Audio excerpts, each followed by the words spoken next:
ГСП онлайн. Городские новости сейчас.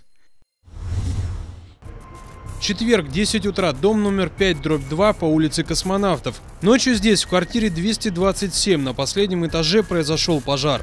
Жертв нет, да и появиться им неоткуда, жилье на сегодняшний день бесхозное. Ранее здесь жил пожилой одинокий мужчина, он умер примерно 3 недели назад, но обнаружили его лишь недавно. Соседи стали жаловаться на неприятный запах, вызвали экстренные службы, которые вскрыли дверь.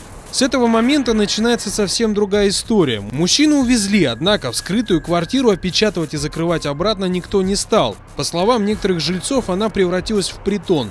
И вот, в ночь на 16 октября дождались. Бардак этот после того, как труп вынесли. То есть ЖУ сказала, то, что мы работаем. А как они работают, с чем работают? То есть бумаги перекладывают, видимо, и все. В итоге и вот сегодня ночью как бы просыпаюсь от того, что щелчки какие-то. Я думала, тут уборкой занимаются. Дверь открываю, просто пожар.